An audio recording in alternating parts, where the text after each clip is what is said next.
Darryn Peterson, look in the damn mirror. And when you look in the mirror, you know what you're gonna see?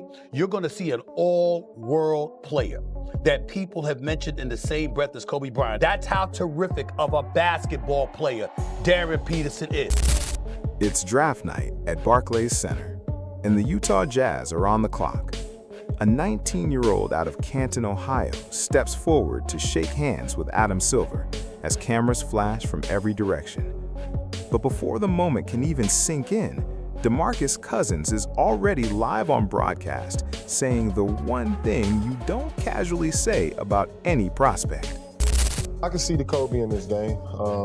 I can see the self-confidence. I can see the isolation package.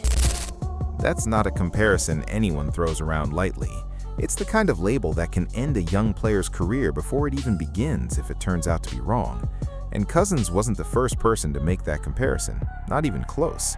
So let's break down who Darryn Peterson actually is. He stands 6'5" with a 6'10" wingspan, carrying a 200-pound frame that looks like it belongs to someone who's already logged 3 years in the league. Those measurements line up almost exactly with what Kobe Bryant brought into the NBA back in 1996. Peterson was raised in Canton, Ohio, the son of Darryn Peterson II, a former college basketball player at Akron who never made the jump to the pros. His older brother made his own mark as a football standout. The athletic bloodline was always there, but nothing was ever just given to him. As a freshman at Cuyahoga Valley Christian Academy, he was already putting up 26 points and 10 rebounds a game. By his sophomore season, those numbers climbed to 31 points and 9 rebounds. He changed schools twice after that, first to Huntington Prep, then to Prolific Prep out in Napa. By the time his senior year rolled around, he was averaging 30 points, 7 rebounds, and 7 assists a game.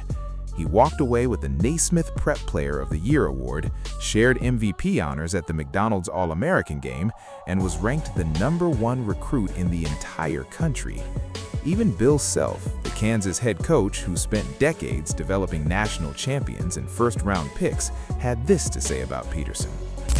As good a player that I've ever coached, and the best freshman I've ever recruited. When a coach has developed players like Andrew Wiggins, Joel Embiid, Mario Chalmers, and Frank Mason, his words carry real weight.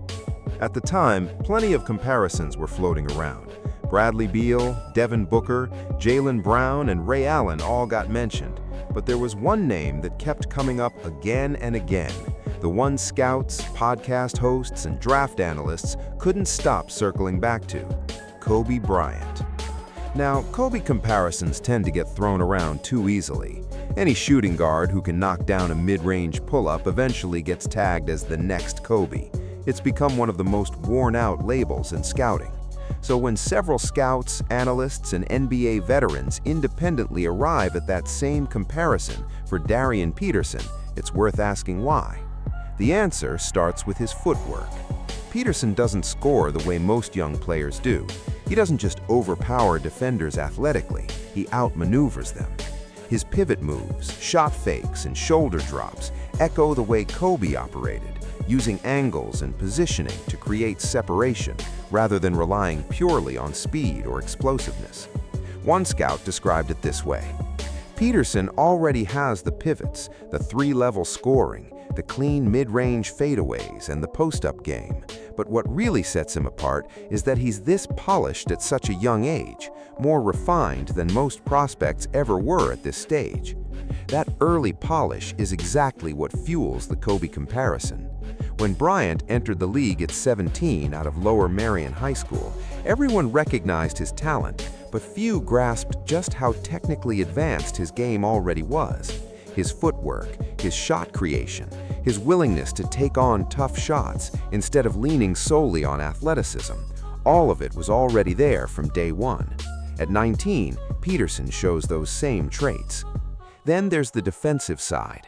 Kobe built his legacy on scoring, but his defense, that 6'7" wingspan, the active hands disrupting passing lanes, the mentality of guarding the opponent's best player night after night, was just as central to who he was, especially early in his career.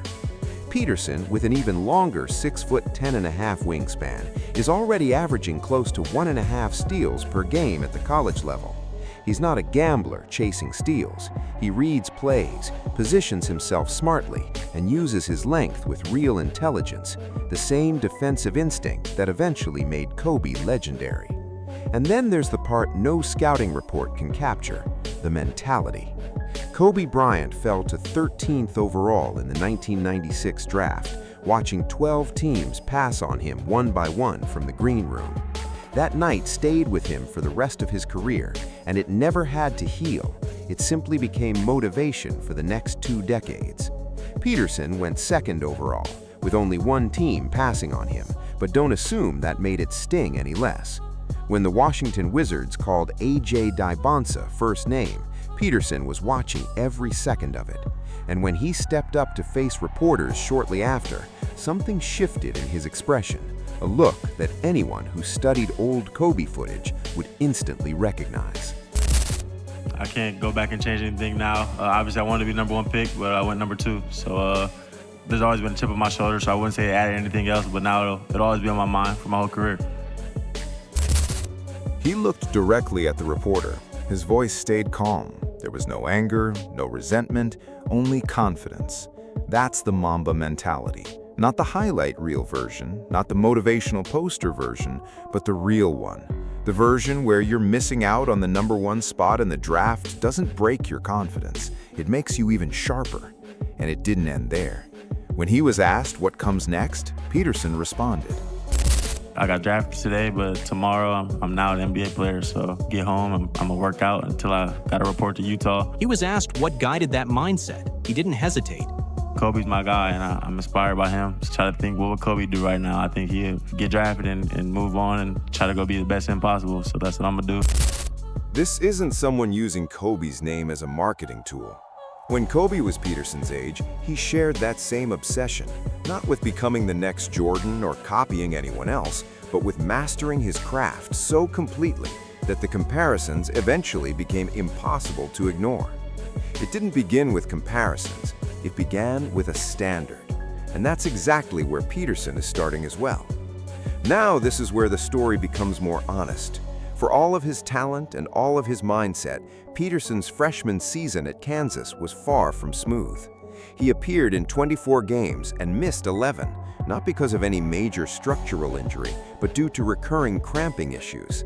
That left coaches and NBA scouts trying to separate his undeniable talent from concerns about his durability. During boot camp, he even had to be taken to the hospital. He also checked himself out of games at times, which sparked a major load management controversy. That's Tim.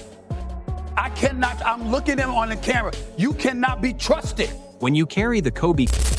Carrying the Kobe comparison means every weakness gets amplified. The conversation quickly shifted from Peterson's footwork to questions of his toughness. He still averaged 20.2 points and shot 43.8% from the field and 38.2% from 3, despite not being the primary ball handler. But critics focused on his 1.6 assists per game and his tendency to settle for difficult jumpers. Before the draft, Newsweek published the headline, "Darryn Peterson is not Kobe Bryant," arguing that while the skill was obvious, he hadn't yet proven the durability and mental toughness the comparison demands. That's fair, but one college season isn't enough to answer those questions. Kobe Bryant faced similar doubts. 12 teams passed on him because they believed he was too young and too risky. Peterson entered the draft with legitimate concerns of his own, but the Jazz chose to bet on the player rather than the questions surrounding him. His resume backed that decision.